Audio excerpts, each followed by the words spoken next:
Imagine walking into a billionaire's mansion for a simple tutoring job, only to open the wrong door and find the heir to the family fortune completely naked. That was Seyi's disastrous first day. Labeled a pervert, she just wanted to finish her contract and escape. But a year later, his wealthy mother gives her a highly secretive new mission. She must secretly spy on the eldest son, Tae Seung-ju.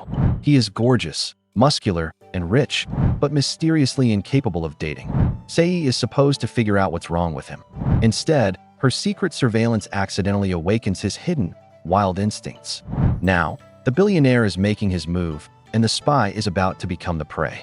This is observing my mother's friend's son. Seyi's mind reels as she sits on the floor, heat flooding her cheeks. She looks up at Tae Seung-ju, who stands before her completely bare. He turns his head slightly, his cool voice cutting through the tense air as he asks what she is doing. Mortified, Seyi throws a hand over her eyes, peeking through her fingers as she stammers an explanation. She insists she just came to tutor and nothing more. This chaotic moment is a stark contrast to 5 hours earlier, when she strolled confidently through the Taesung department store. Seyi strolls through the department store with her mother, who proudly points out that her best friend is the CEO. It's a story Seyi has heard countless times, one she secretly doubts is true. Still, she never objects. A bright, genuine smile appears on her mother's face whenever she tells it, as if she's briefly reclaiming her own identity. For over a decade, her mother was known only as the principal's daughter-in-law, carrying the invisible weight of her husband's family, her own feelings and name buried deep beneath endless duties. In a luxury boutique, Seyi's mother impulsively decides to buy an expensive tie. Seyi is stunned by the price tag, especially when her mother says it's for her brother, Sejuan. Her protests about the cost and Sejuan's age are casually dismissed. As they head to the counter, the clerk suddenly rushes away, leaving Seyi's mother fuming about the poor service. Seyi looks over to see the entire staff bowing respectfully as a commanding figure enters the store. "Welcome, Chief Executive Director," they all exclaim. The Chief Executive Director, a woman named Myung-gian, coolly reprimands her fawning staff. She tells them she specifically asked not to be waited on and that their loyalty is better directed toward the customers. Seyi is impressed by her authority, but a glance at her mother stops her cold. All color has drained from her mother's face. "Let's just go," her mother whispers, trying to turn away. But it's too late. The director's sharp gaze finds them. "By any chance, is that you, Haijong?" Seyi freezes, stunned to hear her mother's name. A trembling, tearful smile appears on her mother's face as she greets Myung-gian, confirming that the impossible story might just be true. Myung-gian pulls Seyi's mother into a tight embrace, her voice thick with emotion as she asks what took her so long to reappear, confessing she thought her friend had left this world. Seyi's mother forces a smile, insisting she's been living a busy life before introducing Seyi. Myung-gian laughs warmly, correcting the grand introduction by saying she's just her mom's best friend. Though the story is true, Seyi notices a hidden pain in her mother's eyes. Myung-gian insists they go to her home to talk, and soon, Seyi is speechless, gazing at a magnificent estate. At the entrance to the grand estate, Myung-gian's voice holds a gentle accusation, wondering why her friend, knowing the address, never visited in 30 years. Seyi's mother looks away, murmuring that she couldn't come after getting old. Myung-gian insists she hasn't changed a bit, but Seyi's mother stares at her own weathered hands, feeling the weight of the years she's endured. A painful understanding dawns on Seyi. Inside, Myung-gian turns her keen eyes on the young woman, her tone shifting as she compliments her. "You really take after your mother. You're very beautiful." Myung-gian's sharp eyes land on Seyi as she asks if she is seeing anyone. Before Seyi can stammer a reply, her mother jumps in, proudly listing her daughter's accomplishments, paying for her own grad school and being a top tutor. A warmth spreads through Seyi's chest. Her mother has never praised her like this before. Myung-gian then presents an offer, tutor her son. As Seyi hesitates, her mother squeezes her hand, urging her to take the chance. "It's what you're best at," she encourages, and a hopeful smile brightens Seyi's face. The hopeful atmosphere shatters.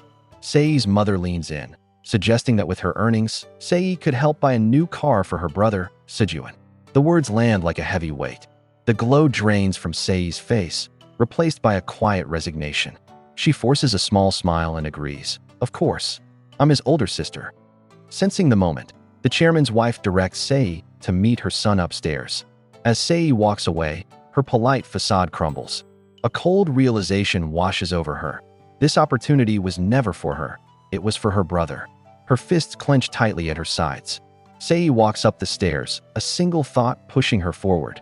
This job is her ticket to her own place. She opens a door and freezes. A man with a powerfully built physique stands with his back to her, completely disrobed. A deep blush instantly floods her face. In her shock, she stumbles backward, landing on the floor with a loud clatter. Peeking through her fingers, she finds herself looking up at him as he turns. He crouches, his cool, intense gaze meeting her panicked one. "Are you a thief?" he asks, his voice low. "Or another of my mother's arrangements?" A new voice cuts through the charged silence. "Brother?" The youngest son enters the room and freezes, his eyes widening at the sight of his shirtless brother crouched over a woman on the floor. "Wait, teacher," he exclaims, a wave of confusion washing over his face. The question hangs in the air, echoing in Seyi's mind. A horrifying realization dawns on her. If that boy is her student, then who is this man? Her gaze snaps back to Tae Seung-ju, her heart pounding against her ribs as his cool, steady eyes hold hers. The youngest son spots his older brother, Tae Seung-ju, and calls out in surprise. In a flash, he covers Seyi's eyes, shielding her from the sight of the half-dressed man. He frantically questions his brother for causing trouble, then quickly pulls Seyi toward his room. "Teacher, let's go," he insists. Left behind, Seung-ju stands alone, a silent, imposing figure. The memory of the chaotic encounter dissolves as Seung-ju's low voice cuts through Seyi's thoughts. "What are you thinking about?" he asks, his gaze fixed on her. Heat rushes to Seyi's cheeks as she stammers that nothing is wrong. The younger brother, Seung-gyo, asks if his older brother caused trouble. Seyi quickly dismisses his concern with a wave of her hands, her heart fluttering as she hides the vivid memory of Tae Seung-ju. Seung-gyo kindly promises to keep his brother away from her. Internally, Seyi hopes that by tutoring him well, Seung-ju might finally forgive her. Resolved, she asks for his exam scores, but he claims not to have them. Just then, a door creaks open. Tae Seung-ju appears in the doorway, his presence filling the room. He ignores his younger brother's protests and offers a chilling piece of advice. Always keep the door open with a guest, because one must be careful of women, too. The jab is aimed squarely at Seyi, and her face burns with humiliation. Leaning down, Seung-ju's voice is a low, warm whisper against her ear. "Isn't that so, Miss Peeping Tom?" Startled, Seyi slams her hands on the desk and hastily schedules their next lesson before making a swift, flustered exit. Humiliation burns in Seyi's cheeks as she walks down the hall, his sharp words echoing in her mind. She's been completely labeled a voyeur. But then, a different kind of heat rushes through her. Her eyes widen as a startling realization takes hold. A vivid memory of Tae Seung-ju's bare, sculpted back flashes through her thoughts, making her heart pound erratically. Maybe he was right after all. The next day, a sleek, expensive watch shows the time is nearly 5 in the afternoon as Seyi returns to the grand residence. Tae Seung-ju sits with arms crossed, a disdainful look on his face as he notes the time. He scoffs that the tutor is not only a voyeur, but also late. His mother appears, asking who he's talking about. Seung-gyo's tutor, he declares flatly. His mother bristles, defending Seyi as a pure and kind girl. A slow, knowing smirk spreads across Seung-ju's face. He leans in, describing how Seyi's eyes roamed his body with an almost intense curiosity. "Does that sound pure?" he asks. Just as his mother stands stunned, Seyi appears in the doorway, frozen, having heard every word. A confident smirk plays on Tae Seung-ju's lips. He expects tears or anger, a predictable reaction to his jab. But Seyi does neither. She steps forward with a brilliant, unwavering smile, greeting them cheerfully and asking if she's late. The smirk vanishes from Seung-ju's face. His cool eyes widen just a fraction, surprised by her poise. Interesting, he thinks. His mother, flustered, quickly sends Seyi away to the tutoring session. The moment she's gone, the matriarch turns on her son, scolding him for slandering her friend's daughter. Seung-ju simply asks, "Lies?" A knowing smirk plays on Tae Seung-ju's lips as he reveals that Seyi is the first woman, besides his own mother, to ever witness his physique. The matriarch's eyes widen in disbelief. She stammers, asking if he's truly never been intimate with a woman, even though he's over 30. He offers only a cryptic reply before turning to leave for an appointment. Watching his retreating form, her mind spirals. His indifference to blind dates, his lack of female friends. A dreadful possibility dawns on her before she quickly shakes it off. As she stands there, distraught, Seyi returns from the lesson. The matriarch quickly composes herself, brushing off Seyi's concern with a warm smile. She steers the conversation to Seyi's graduation, her expression softening as Seyi earnestly explains her dream of pursuing a doctorate. A flicker of admiration and calculation crosses the matriarch's face. After a thoughtful sip of tea, she asks Seyi if she's ever considered living alone. When Seyi admits it's financially difficult, the woman leans in with a life-changing proposition, a vacant company office dell. Seyi's eyes widen in stunned silence, caught in the weight of the sudden, generous offer. Seyi politely declines the generous offer, explaining she can't accept such a huge favor. The matriarch smiles, but clarifies the offer is not without conditions, urging Seyi to think it over. Later, Seyi walks alone under dim streetlights, the weight of the proposition heavy on her mind. She considers telling her mother, but knows it's pointless. A sudden voice cuts through the silence, demanding to know why she is so late. Seyi jumps, startled to find a young man waiting. He scoffs, explaining their family is worried because she's late. The young man scoffs, dismissing the idea he came to pick up Seyi. He's going to meet his girlfriend, he says, telling her to stop bothering him before leaving her alone on the street. Later, arriving home, Seyi's mother expresses concern about her being out so late. Taking a deep breath, Seyi kneels beside her and hesitantly asks if she can live alone. She braces for an argument, but is stunned when her mother smiles and agrees immediately. Overjoyed, Seyi can hardly believe it's happening, her heart fluttering with relief and excitement. Seyi's mother urges her not to follow the same difficult path she has, wanting a more comfortable life for her daughter. As her mother walks away with a noticeable limp, Seyi's expression hardens with determination. Later that night, she lies in bed and types a message to the Tae Seung group madam, formally turning down the offer. She sends it with a heavy sigh, but as she tries to rest, the memory of the matriarch's sly smile and her words about a mysterious condition echo in her mind, leaving a chilling uncertainty hanging in the air. At the cafe, Seyi's friend, Ji-young, hands her a graduation gift. She asks if Seyi has heard from Seung-ju yet, since his important announcement was today. Seyi quietly admits she hasn't. A worried look crosses Ji-young's face as she wonders aloud if he failed. She can't believe it's possible, especially after Seyi spent an entire year watching his older brother under the guise of being his tutor. A nervous sweat forms on Seyi's brow as the complicated reality of her secret mission feels heavier than ever under her friend's questioning gaze. As Ji-young teases her about being seen as a criminal by Tae Seung-ju, a memory of his intense gaze makes Seyi's face flush. The tension is broken by the chime of the cafe door. Seung-ju rushes in, his face beaming with excitement. "Teach, I passed," he announces, his voice full of joy. Relief washes over Seyi. He shyly thanks her with a cake, then buys another, revealing it's a gift for her graduation. A gentle warmth spreads through her chest, touched by his sincere gratitude and kindness. A genuine smile spreads across Seyi's face as she thanks Seung-ju, admitting she's never received so many congratulations before. The moment of warmth is interrupted when Seung-ju invites her to a celebratory dinner with his mother. Before Seyi can decline because of work, her friend Ji-young graciously offers to close the shop herself, insisting Seyi go and enjoy the evening. In his quiet office, Tae Seung-ju's phone chimes. He looks down at a message containing a photo of his brother with Seyi at the cafe. His eyes narrow, a cold disbelief hardening his expression. He got into that prestigious college? He questions under his breath, suspicion coloring his tone. A cold smirk plays on Tae Seung-ju's lips as he stares at the photo on his phone. She's talented, he thinks, his voice laced with suspicion. Meanwhile, Seyi sits at a lavish dinner with Seung-ju and his powerful parents. His father, the chairman, thanks her for turning his son into a proper human being, causing Seung-ju to flush with embarrassment. Surrounded by the family's palpable pride and joy, an unfamiliar warmth spreads through Seyi's chest, a stark contrast to the cold doubt hardening in the elder brother's heart. The celebratory atmosphere dissolves into a painful memory for Seyi. She recalls the moment she told her parents she passed her college exams, only for their pride to be overshadowed by a tense debate over expensive tuition. All she wanted was to hear them say congratulations. Back in the present, her fork still's on her plate.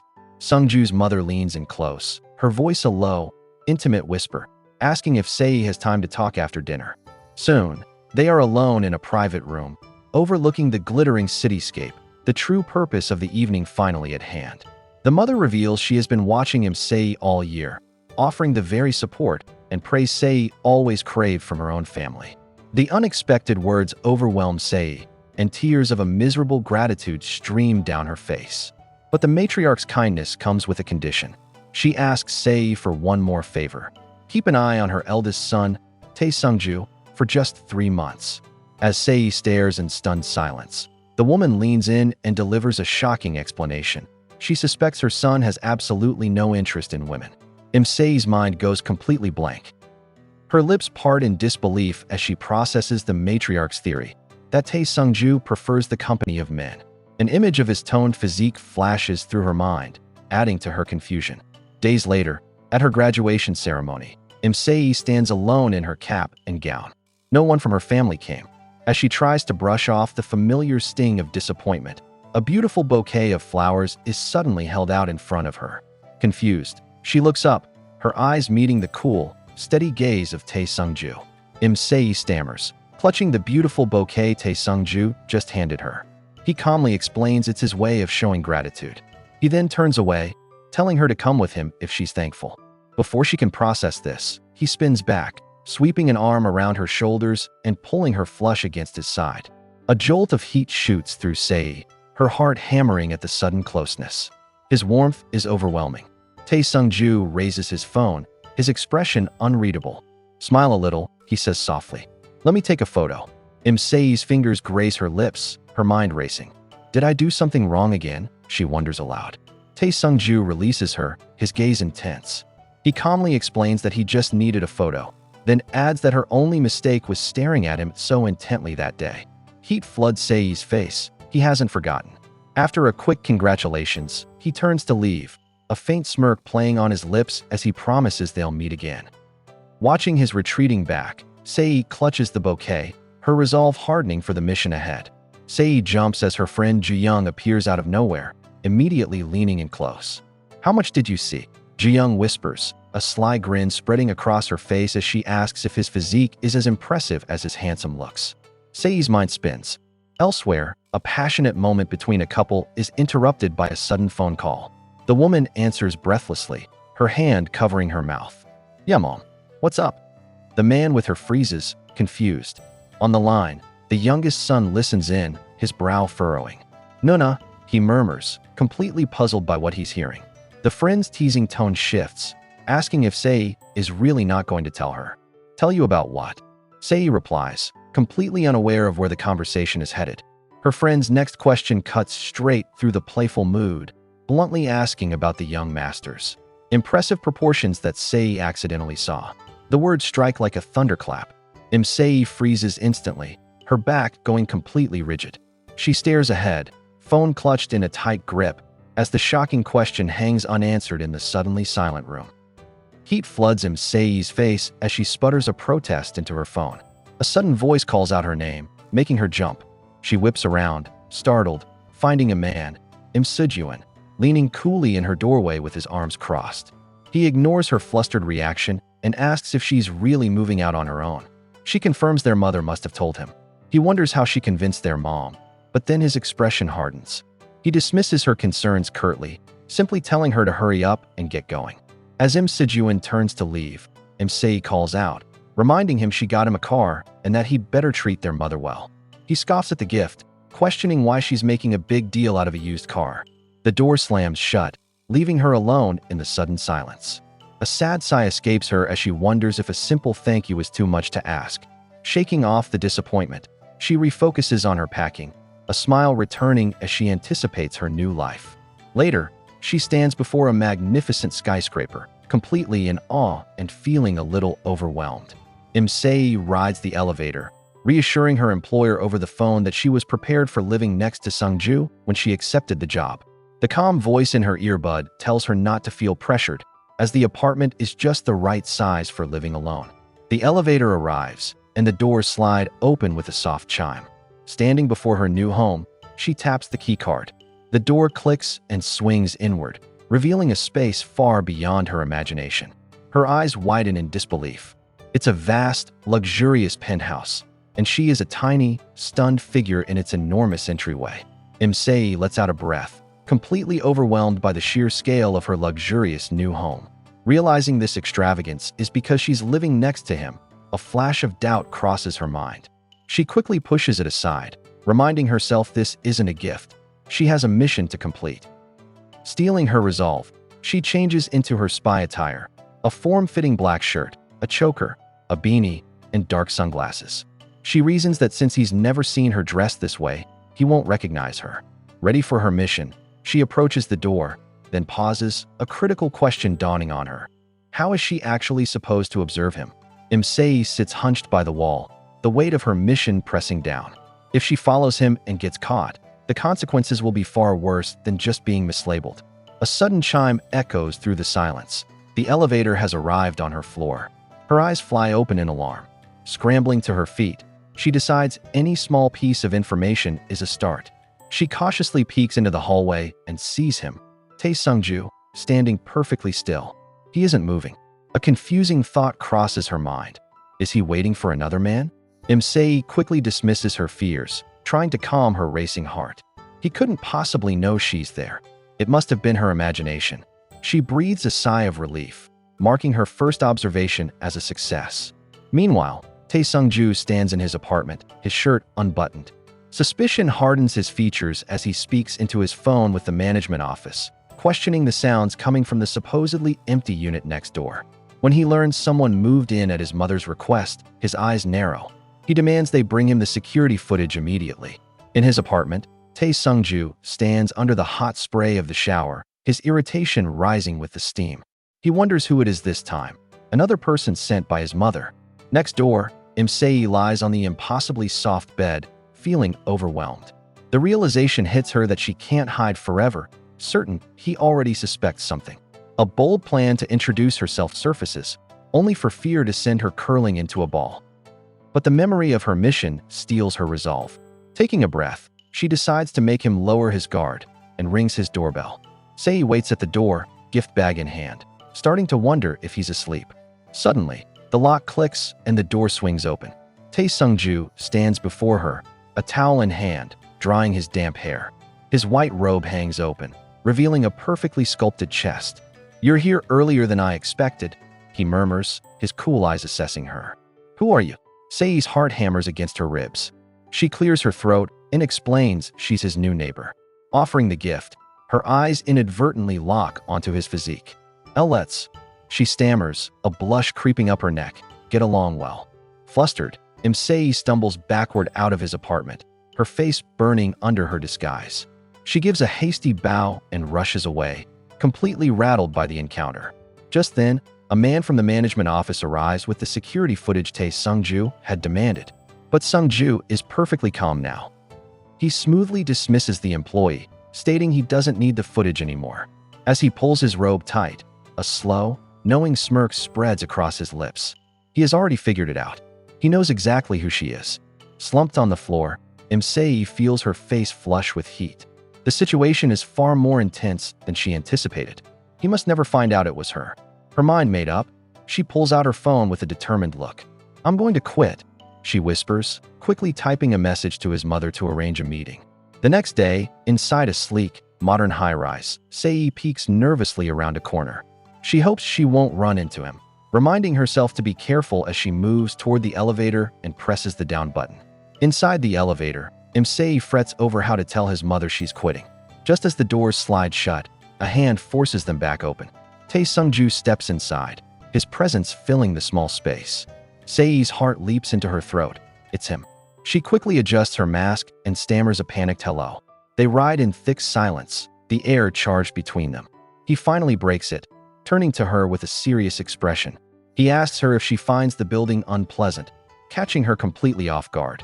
Seyi stammers, asking why he finds the building so unpleasant. Tae Seung-ju's gaze is intense as he explains his dislike for the constant feeling of being watched. He adds that it feels just like yesterday, and a cold dread washes over Seyi. Did he see her?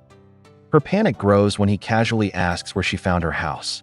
After she mumbles a lie, he turns with a subtle smirk. Is that so? As they reach the first floor, his hand gently cups her cheek, his touch sending a shock through her. Seyi's breath catches in her throat. She tells herself to be careful, but his touch sends a wave of warmth through her. Tae Seung-ju leans in, his gaze intense. Peeping Tom, he says, the single word a low, sharp blow that echoes their first disastrous meeting.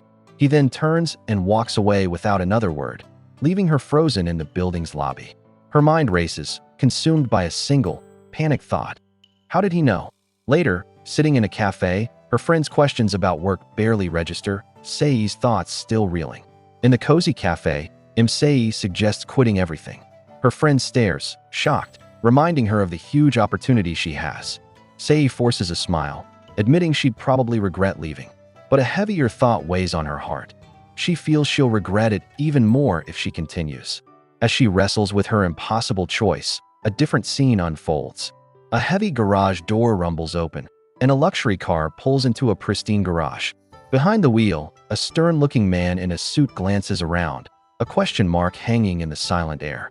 Inside a luxury car, a man in a sharp suit studies a photo of Seyi on his phone.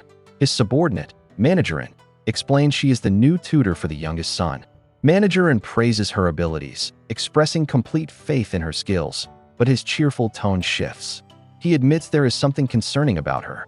The stern man's gaze narrows with intrigue, and he gives a quiet, firm order to summon another manager.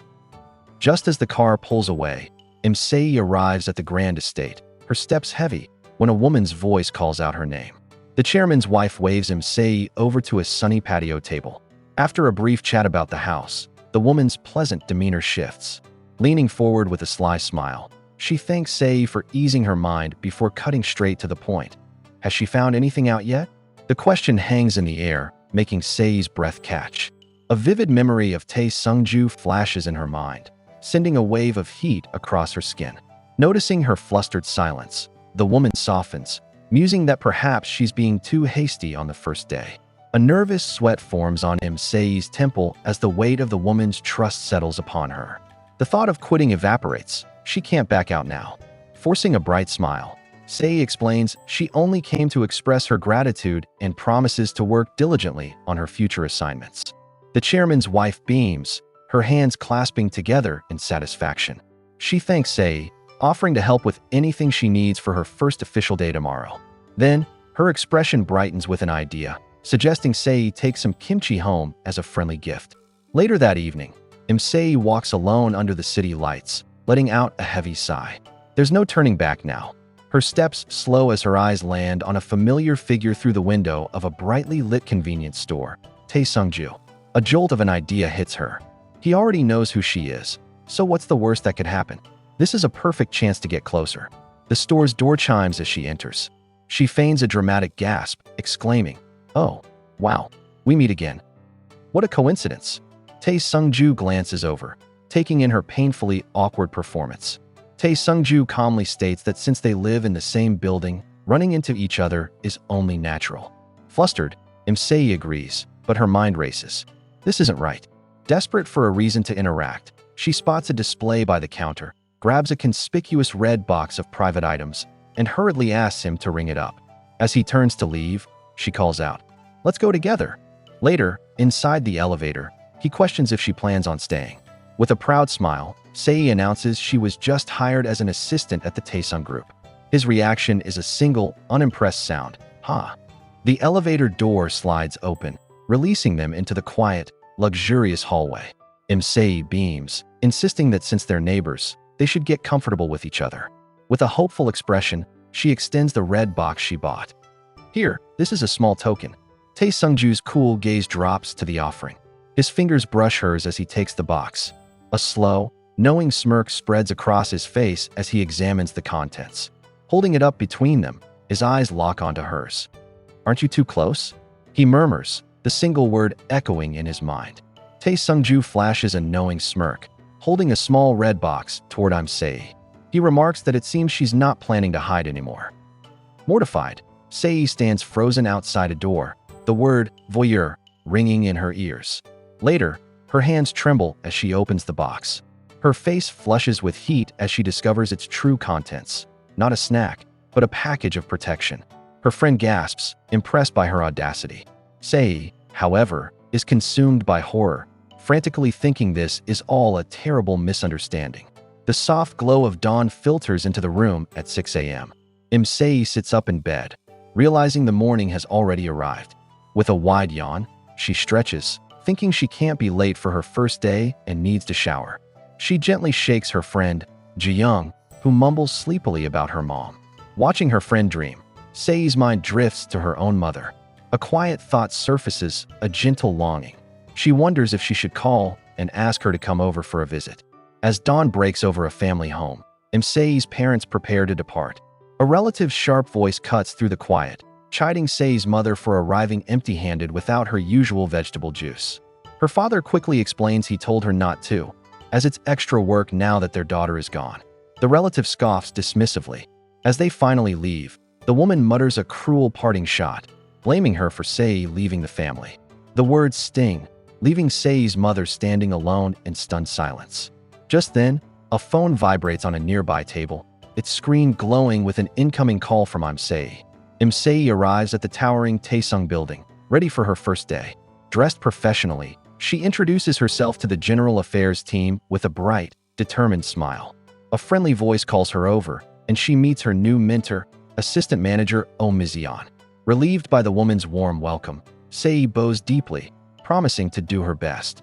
Just as she settles in, Mizion's voice cuts through the office, firmly telling two other managers not to give the newcomer a hard time, instantly showing a protective side. Seyi's breath catches in her throat. Clad in a sharp suit, Tae Seung-ju moves through the office, his presence casting a sudden chill over the room. Before she can react, a colleague's hand grips her chin, forcing her to look away. "You can't," he warns in a hushed, urgent tone. He explains that Seung-ju is the chairman's son, a director with a terrible personality. Getting on his bad side is career suicide. Seyi freezes, the gravity of the warning sinking in as she processes the dangers surrounding her target. Despite the dire warning, a colleague admits that Tae Seung-ju is skilled and undeniably handsome. Another manager scoffs, telling Seyi not to be swayed by a pretty face and that she probably won't have to deal with him anyway, but should still be careful. Later that night, Seyi stretches out on her couch, mulling over the day. She realizes she's gathering far more information at the company than she ever could snooping around on her own. But a wave of frustration hits her. As the endless office chatter replays in her head, she realizes it's all just gossip, not the specific information the madam wants. Seyi reclines on her couch, staring at her phone with a weary expression. She realizes with a sinking feeling that she has no way to confirm if the office gossip is even true. With a sigh, she types out a bland report. There was nothing unusual today either. Suddenly, the doorbell chimes, cutting through the quiet. Her eyes widen in surprise before a joyful smile spreads across her face. She rushes to the door and swings it open, beaming as she greets her parents, welcoming them into her home for the first time. Seyi's mother stares around the spacious apartment, her face a mask of disbelief. "What is all this?" she asks, shocked that Seyi is living in such a luxurious place without telling her. Seyi just smiles, explaining she was about to tell them today. Her father wraps a proud arm around her shoulder, beaming that his daughter is now successful. Seyi quickly corrects him, clarifying she's just an intern and the madam only lent her the house. Her mother's expression darkens. "So it's all thanks to Myongyeon," she murmurs, her voice trailing off. "Because of you, I'm..." Seyi looks over, confused by the sudden shift. "What did you say, Mom?" she asks, but her mother's face is now somber and unreadable. Her father gently steers the conversation away from the heavy topic, suggesting they all get something to eat.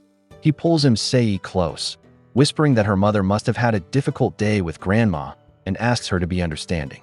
Seyi agrees, though a knot of guilt tightens in her stomach, convinced she's the cause of the conflict. Suddenly, her mother announces they're leaving. Seyi insists on seeing them to a cab, guiding them to the elevator. Standing in the hallway, her mother gives a final, chillingly detached instruction: prepare a room cleanly. Confused, Seyi asks why she needs to prepare a room. The answer lands with crushing weight: Sejun will come live here soon. Seyi's eyes widen in disbelief, her voice a faint whisper as she asks what her mother means. Her mother's tone turns sharp, scolding her for naively thinking the apartment was just for her. She insists Seyi must see how her brother Sejun is struggling and that he needs the room to ease his commute. The words sting like an accusation. Why are you always so selfish?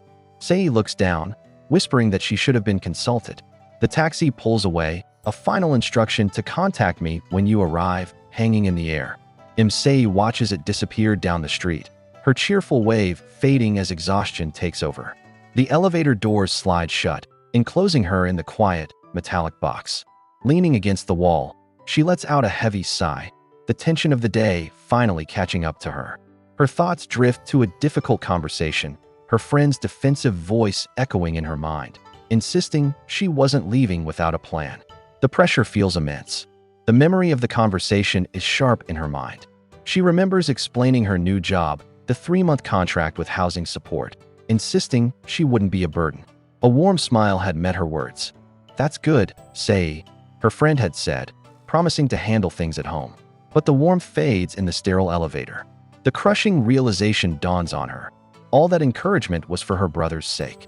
Defeated, she sinks to the floor, wrapping her arms around her knees. And I needlessly got my hopes up. The elevator doors slide open. She steps out into a bright hallway and stops short, her eyes widening in surprise.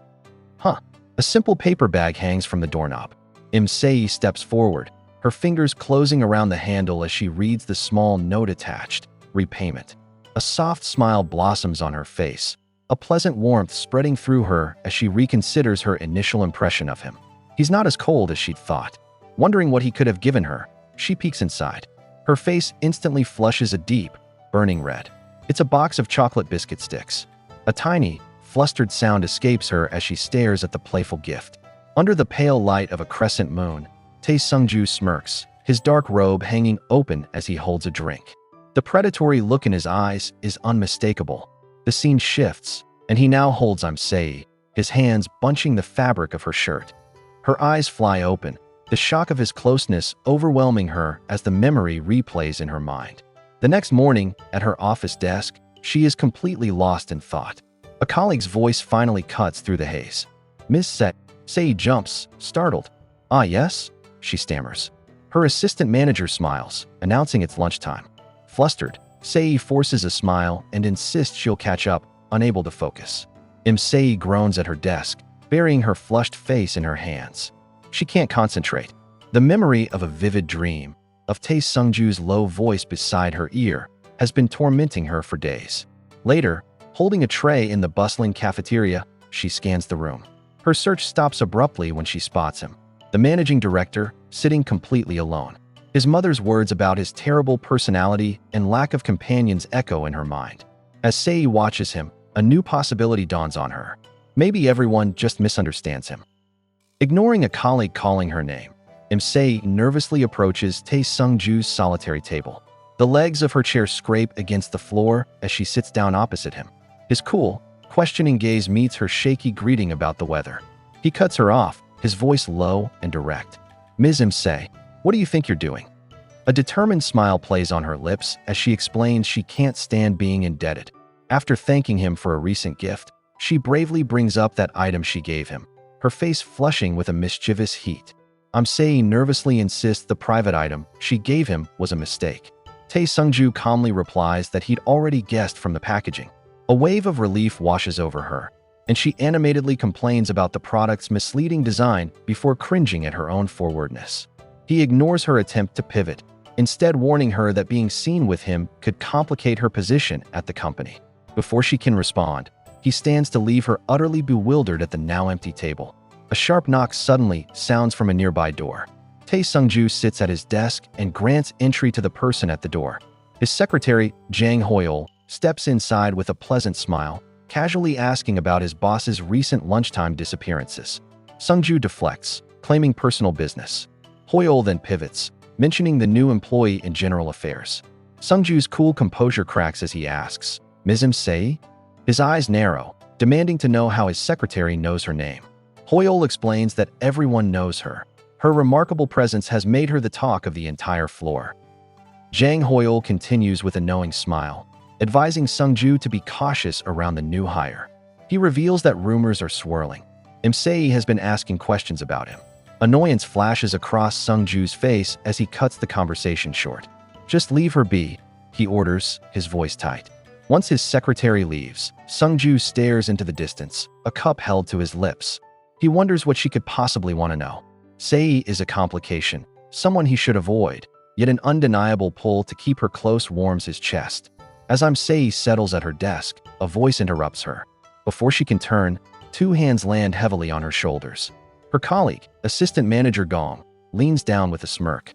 "That back there was very bold," he remarks, his tone laced with insinuation. Seyi freezes, her body going rigid under his touch. He presses down, adding that he had no idea she would go for the managing director, asking if she just likes men with money. Seyi's eyes widen in disbelief. What is all this nonsense? She thinks, completely stunned. He calls it a compliment, his voice a low whisper right by her ear. He loves her boldness, he says, and since she seemed awkward earlier, he can teach her. Seyi's eyes narrow, a cold fury simmering beneath her forced composure. Suddenly, a voice cuts through the tense air, calling for Ms. Seyi and asking her to grab some materials. Another colleague immediately piles on, demanding last year's documents from the assistant manager, forcing him to finally straighten up and move away. Standing alone by the printer, Seyi lets out a heavy sigh, wondering if she was somehow at fault. A friendly text lights up in Seyi's phone, an invitation to dinner from a colleague. A small moment of relief. But in the restroom, whispers poison the air. Two women trade gossip about the new hire, suggesting she doesn't do her own work but charms the men into doing it for her, hinting at unsavory arrangements. The toxic rumors hang heavy around Seyi as she sits alone at her desk. Elsewhere, Tae Seung-ju thinks of her, dismissing his earlier concerns for her. He decides his worry was just a delusion, completely unaware of the truth. Seyi sits alone, feeling hopelessly pathetic. Later, over sizzling barbecue, her kind colleague thanks her for the help earlier. She dismisses the gratitude, but the colleague's expression turns serious as she asks if Seyi is truly all right. Seyi forces a strained smile, claiming it's all a misunderstanding. The colleague sighs, seeing through the act. She knows what it's like to be the subject of nasty rumors and reassures Seyi not to let it weigh on her. But Seyi's hands clench into tight fists in her lap, convinced this is all her fault. Seyi looks up, taken aback by her colleague's sincerity. The woman continues, saying that from what she's seen, Seyi is not the type of person to approach others with bad intentions. She encourages Seyi to believe in herself instead of shouldering the blame. A warm, genuine smile spreads across the colleague's face as she raises her glass. "Let's try together," she offers, suggesting they eat like this more often. A wave of gratitude washes over Seyi, and she returns the smile, her heart feeling a little lighter as their glasses gently clink together. Several days pass more smoothly than Seyi feared. After a satisfying lunch, she walks with her colleague, both feeling pleasantly full and sleepy. Seyi brightly offers to grab coffee for them, brushing off her colleague's protests by insisting she's the one craving it. Impressed that the company has its own lounge cafe, Seyi sends her colleague on ahead. Her heels click rhythmically as she ascends the sunny outdoor stairs. Suddenly, she freezes mid-step. Her eyes widen in complete shock as she spots an all-too-familiar man. Tae Seung-ju. Tae Seung-ju is talking with another man. A jolt of purpose runs through Seyi. This is her chance, meaningful intel. Her cheeks flush as she raises her phone to capture the moment, but she hesitates, deciding to just observe. Suddenly, his head turns. His cool eyes lock directly onto hers. Panic seizes her as she fumbles with her phone, trying to look casual. A slow, knowing smirk spreads across his face before he gives her a deliberate wink. The camera clicks. Seyi freezes, completely stunned, wondering if he really just winked at her. Seyi's mind screams, "Just, why?" His calm voice cuts through her panic, calling her name. Tae Seung-ju starts walking toward her, his expression intense. She knows he must have heard the camera shutter. A desperate thought flashes through her mind. If she gets caught now, her entire mission is exposed. She turns to run, but in her haste, her heel twists on the stairs. She stumbles, pitching forward into the air. Suddenly, a firm hand steadies her, pulling her back from the fall. Her own hand lands flat against his chest as she looks up into his piercing eyes. The world turns into a blur of motion. Tae Seung-ju lunges forward as Seyi falls. A heavy thud echoes on the stairs, and she finds herself pressed tightly against his chest, his arms wrapped securely around her to shield her from the impact. Dazed and breathless, her eyes flutter open. She looks up into his face, her first thought for his well-being. "Managing Director, are you okay?" she whispers. From the top of the stairs, his companion's panicked voice cuts through the sudden, intense stillness, shouting his name in alarm. A crimson mark stains Tae Seung-ju's temple as his consciousness slips away. From the top of the stairs, his companion's frantic footsteps echo, her panicked shouts of his name filling the air. Time shifts to the quiet, sterile hum of a hospital room. Seyi sits vigil by his bed, both of them bandaged from the fall. The door swings open, revealing his worried mother and brother. "Are you okay?" his mother whispers. But Tae Seung-ju's gaze bypasses them, landing on Seyi with an unnerving coldness. He looks at her as if she's a stranger, asking, "Who are you?" In the quiet hospital room, the doctor explains Tae Seung-ju's condition. Fortunately, the injury is minor, but he's suffering from temporary memory loss. He assures Seung-ju's anxious mother that his memories should return within a week. Beside her, Seyi's hands tremble in her lap as guilt consumes her. Tae Seung-ju stirs slightly in his sleep. "I'm sorry," she whispers, her head bowed low. "It's all my fault." His mother turns to her, her voice sharp as she asks if this happened on her watch. Seyi confirms it was her carelessness, her eyes welling with tears. Seung-ju's mother suddenly pulls Seyi into a tight embrace. Her voice softens as she expresses immense relief that Seyi is okay, confessing she would have carried the guilt forever if she had been badly hurt. She insists the fault is hers for pressuring Seyi. Tears stream down Seyi's face as she offers a quiet thanks. As she suggests Seyi go home to rest, a knock sounds at the door. Another man, Seung-gyo, arrives with a change of clothes, offering to watch over his brother so his mother can get some air. After his mother and Seyi leave, Tae Seung-ju slowly sits up in his hospital bed. His brother, Seung-gyo, approaches cautiously, asking if he's awake and if he remembers anything. Getting only a blank stare, Seung-gyo's concern melts into a sly grin. He cheekily reminds Seung-ju that memory loss doesn't cancel a debt, holding out his phone to demand a transfer. Seung-ju reacts with theatrical horror, crying out for their mother. But a moment later, his expression hardens. His eyes become cold and sharp as he stares intently at the phone in his hand. The hospital room door swings open. Seung-ju's mother enters with his brother and a worried Seyi. The brother complains that they needed a shaman, not a doctor. Before his mother can scold him, a calm voice calls out, "I'm Seyi." Everyone turns. A gentle, knowing smile touches Tae Seung-ju's lips as he sits in bed. "Yes," he says softly, his gaze finding Seyi's. "I remember everything." His eyes hold hers as he makes a stunning declaration. Seyi, my girlfriend." Seyi's world stops, her mind reeling in utter shock. Disbelief floods the room. Tae Seung-ju's mother demands answers, asking how he could forget his own family. But his gaze is cold, his memory a selective blank slate. "You, Auntie?" he asks, the casual question landing like a heavy blow, leaving her utterly speechless. Then, his expression softens as he looks down at his phone. He explains that he remembers Seyi, that seeing a photo made everything clear. The screen holds an image of Seyi from after his incident, her face a mask of desperate tears, a sight that etched itself into his mind. "A photo?" Seyi asks, completely bewildered. Tae Seung-ju calmly explains it's from her graduation ceremony, holding up his phone. The screen glows with an intimate picture of them, his hand cupping her cheek, his gaze intense and possessive. A sudden warmth floods Seyi's chest. Later, outside his apartment door, she tells him to get some rest. As she turns to leave, his soft voice stops her. "You're going to leave a patient alone?" The question hangs in the air, a silken thread pulling her back towards him. Tae Seung-ju leans in, his voice a low whisper as he questions how she could leave, considering their relationship. Her heart pounds, and a blush spreads across her cheeks as she stumbles back against the wall, completely flustered. A memory surfaces, his mother in the parking garage, pleading with her to take care of him. Returning to the present, Seyi promises to stay by his side until he recovers. A slow, knowing smile spreads across his face. He thanks her, then gently takes her hand, suggesting director is too formal. Heat floods Seyi's face as he intertwines their fingers. Seyi sinks onto the couch, feeling the weight of her new reality.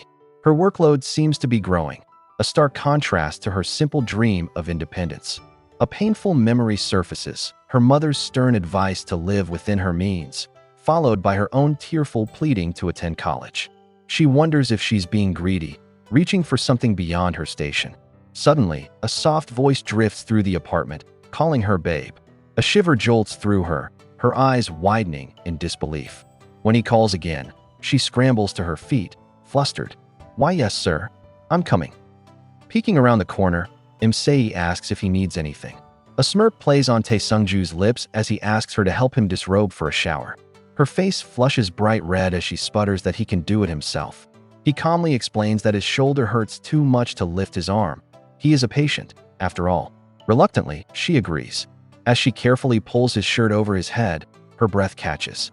His muscular torso is covered in a shocking array of dark, painful marks. A deep blush spreads across Seyi's face as Tae Seung-ju thanks her, casually calling her babe. She quickly sputters that she isn't his babe and turns to leave, telling him to call if he needs her. Before she can escape, he suddenly grabs her sleeve, his grip firm. He looks down at her, his expression unreadable, and insists that she needs to help him shower. Seyi's mind goes blank with shock.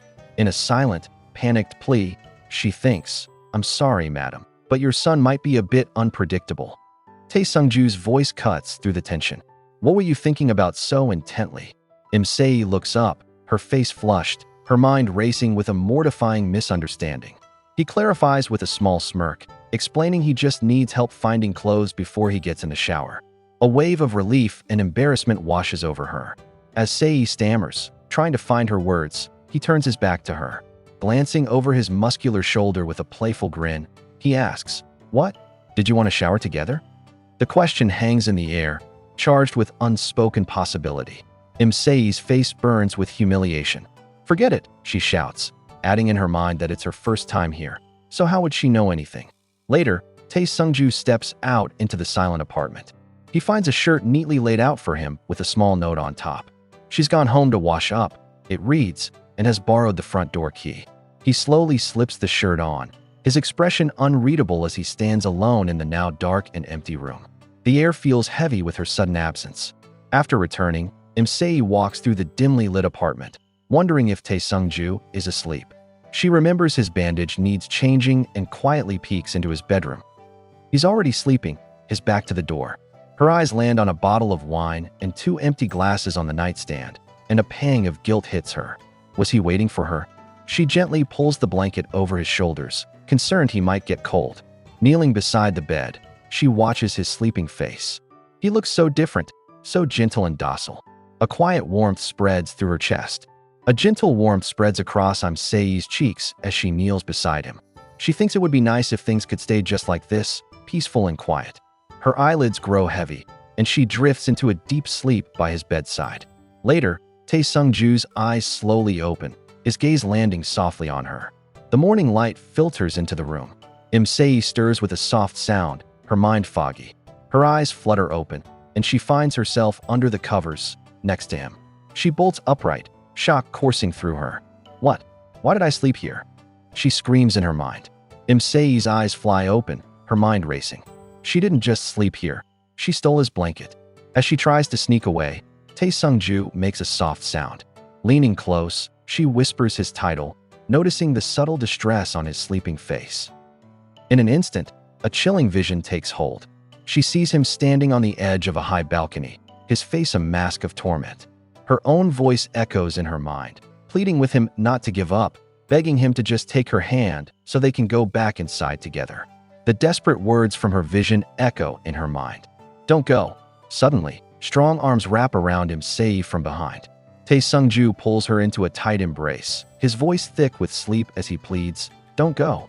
A deep warmth spreads across her cheeks. She gently reassures him that she's not going anywhere. His eyes snap open. He quickly lets go, his face flushed and a bead of sweat on his forehead. He stammers a quiet apology. Seyi offers a soft smile, telling him it's nothing and offering to get him water. Tae Seung-ju accepts the water, a quiet "thanks, Seyi" on his lips. After finding his refrigerator completely empty, she announces she's going to get groceries. He points out she must be tired, too, but Seyi just smiles brightly, assuring him she's a confident cook. As she ties her hair up, she tells him to get some rest. Seung-ju sits silently, his intense gaze following her as the soft sound of her footsteps fades, leaving a palpable warmth hanging in the air between them. Tae Seung-ju shifts on the couch, the echo of his dream weighing heavily on him. He lets out a long sigh, wondering if it was the same unsettling vision as before. Meanwhile, Seyi hums to herself, on her way to find a delicious meal to boost her energy. Her cheerful walk comes to an abrupt halt as a blush spreads across her cheeks. She completely forgot to change her clothes. Rushing back, she calls out to a closing elevator. A kind woman holds the door, and Seyi offers a breathless thank you as she darts inside. Seyi breathes a quiet sigh of relief inside the elevator, making a mental note to dress more carefully when she's near Seung-ju. Her thoughts stop when she sees the button for the 40th floor glowing. Only she and the director live up there. A smooth voice cuts through the quiet hum. "Miss Seyi, right?" The elegantly dressed woman beside her turns with a knowing smile. "So we meet here." Seyi stands frozen as the woman adds, "I've heard a lot about you." A hot flush crawls up Seyi's neck. The world narrows to a single, crushing thought. This is his girlfriend. Panic flashes through Seyi as she processes the situation. She's pretending to be Tae Seung-ju's girlfriend. But what if this woman is the real one? A cold sweat forms on her brow. Later, standing beside the woman in the elevator, Seyi feels utterly out of place. Peeking from Seung-ju's doorway, she watches them in the hall. They look like a perfect couple. A wave of insecurity washes over her as she shrinks back into the shadows. Frozen in place, she wonders how she could ever step between them. Seyi's resolve wavers. How long can this pretense last? She knows there's a limit to how much she can fool herself. They are from different worlds, and now that she's certain he has a proper girlfriend, she decides this charade must end. Suddenly, Tae Seung-ju stands before her, a knowing glint in his eyes. He gently takes the grocery bags from her hands.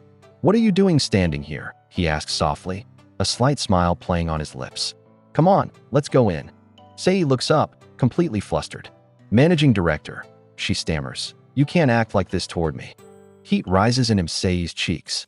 His real girlfriend is right here. But Tae Seung-ju and the woman just look back, bewildered. "What are you talking about?" he asks. "It's Yoonhee." The woman smiles kindly, realizing Seyi doesn't recognize her. She explains they only passed each other briefly at his mother's house. As Yoonhee gently pats Seyi's head, asking if she recalls, Seyi's face flushes. A memory clicks into place. This same woman, dressed formally and standing inside the madam's residence. She isn't a rival at all. An internal scream rips through Seyi's mind, her face burning with humiliation. The kind woman, Yoonhee, explains with a gentle smile that she knows of Seyi through the madam, not Tae Seung-ju. She even compliments Seyi's natural beauty, which only deepens the mortifying blush on her cheeks. Later, after a meal, Yoonhee gets ready to leave, promising to return in the evening. But Tae Seung-ju calmly dismisses her, insisting he can take care of his own meals. When she brings up his mother's wishes, his determined expression cuts her off. Tae Seung-ju firmly tells Yoonhee her visits aren't necessary. After she leaves, Seyi asks why he sent her away. He turns, proposing they cook together so the groceries don't go to waste. A sudden warmth spreads across Seyi's face as she realizes his true intention. He wanted to be alone with her. As she happily agrees, her phone vibrates in her pocket, a call going unanswered.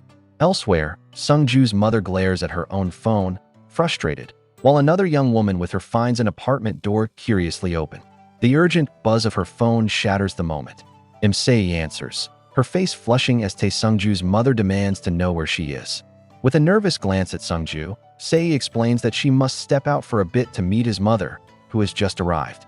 His expression tightens at the news, a flicker of irritation in his cool eyes. Then, his face softens. He tells her to go ahead, promising he'll wait for her. As she stands frozen, he reaches out and gently rests his hand on her head. The unexpected, warm touch sends a jolt through her. She stammers that she'll be back before dinner, her heart pounding. Flustered, Seyi runs her hands through her hair, her mind racing.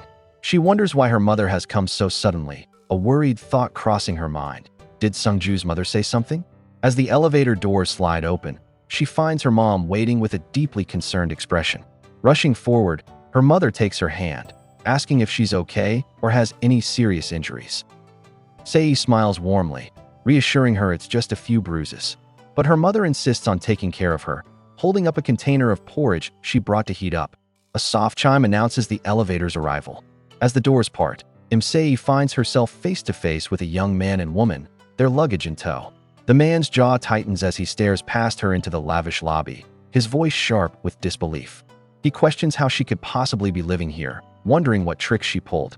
A cold weight settles in Seyi's chest as he voices his annoyance, complaining that she lived so well while their family struggled. His bitter words hang in the opulent air, thick with accusation and resentment. Seyi's expression hardens, her voice laced with hurt as she confronts her brother. She tells him he has no right to speak to her like that, not after everything she has done for the family. Enough, their mother declares, cutting through the escalating argument. She chides Seyi for snapping, explaining her brother only speaks from a place of concern. Her demeanor then softens as she gently cups Seyi's face, insisting that Seyi must now think only of herself. She whispers that a mother is happy as long as her child is well. Later, a weary sigh escapes into the quiet night air. In a richly furnished room, Tae Seung-ju's mother sighs with frustration, muttering about the trouble she went through for Seyi. A sudden buzz breaks the silence as her phone lights up with a call from her eldest son, and her eyes widen in surprise. Seung-ju answers, listening to his mother's barrage of frantic questions about his well-being. His voice, however, is unnervingly calm. "My memories are back," he states simply. As she sputters in disbelief, his gaze drifts to the crescent moon outside, his decision hardening. "I will tell Seyi tonight." The chairman's wife gives instructions about the arriving items, but her daughter defies her with a quiet, firm refusal. "I don't want to." After sending her younger brother away, the two women are left alone. The mother's voice is sharp, accusing her daughter of involving others in their disputes. "Mom, is that all you have to say?"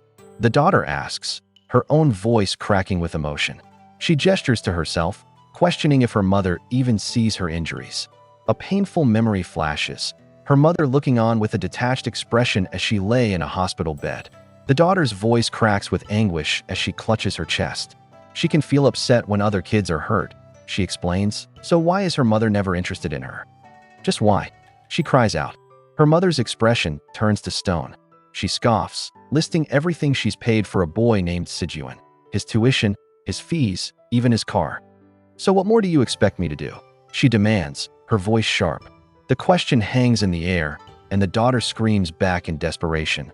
"What makes me any less than Sejuan?" A chilling smile forms on her mother's face. "You were a mistake right from the moment you were born," she snarls, her words cutting deep into the raw silence between them. Seyi shivers, her hand rising to her chest as the matriarch's cruel words echo in the air. The woman's voice is a sharp blade, insisting her life was a nightmare because she had a daughter, praising a boy named Sejuan as her only reason to breathe. The daughter collapses in tears, completely broken by the venomous confession. Lost in the aftershock, Seyi flinches when a calm, steady voice cuts through the tension. "Say," Tae Seung-ju's gaze finds hers, grounding her instantly. "I'm hungry," he says plainly. "Let's have dinner." The tense standoff is shattered by an unexpected arrival. The mother recognizes the newcomer as Director Seung-ju and tries to claim a friendly connection, but his response is glacial. Dismissing her as unimportant, he turns for the elevator. She rushes after him, pleading for a chance to talk, but he is firm. He has nothing to say to her, he states, as the doors slide shut between them. He turns to Seyi, his voice softening slightly. "Let's go home." Seyi looks away, her heart aching. "I don't want to," she whispers. Seyi's heart aches. She never wanted Tae Seung-ju to see her in such a vulnerable state. Just as she offers her number for him to call, he suddenly moves, sweeping her off her feet and into his arms. She gasps, telling him to let her go, but his hold is unyielding. "I'm hungry," he states plainly, his gaze intense. He reminds her how she once confessed to feeling lonely when eating by herself. "So just stay by my side," he insists, his voice a low command. All the fight drains from her. Seyi collapses against him, tears soaking his shirt as she whispers her agreement. A painful memory surfaces for Tae Seung-ju, a cruel voice whispering he was a mistake from birth. He shivers, thinking how difficult it would have been to endure if he were alone. 2 hours earlier, Seyi steps out of the shower at his house, feeling refreshed. She discovers a set of pajamas laid out and wonders if he left them.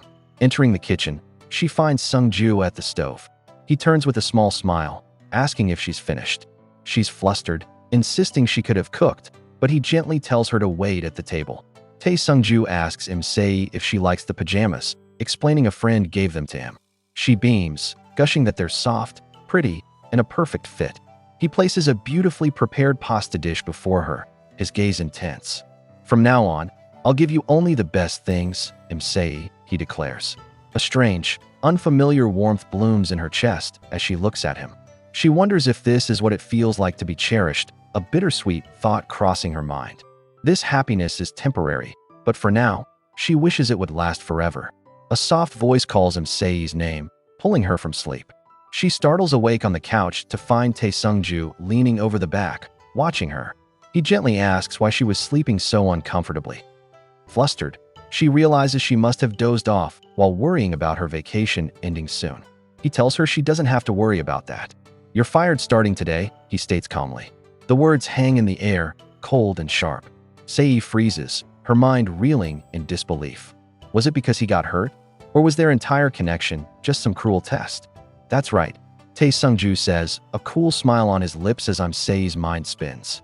Flashes of their conversations, the pajamas, eating alone, suddenly seem like a web of lies.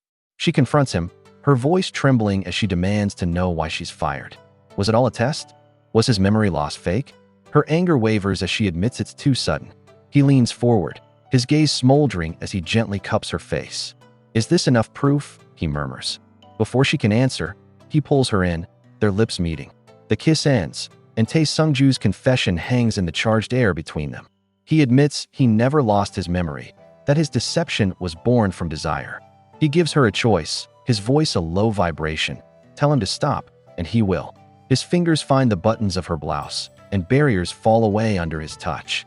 Seyi remains silent, her heart pounding a frantic, unspoken answer. A slow, knowing smirk spreads across his face.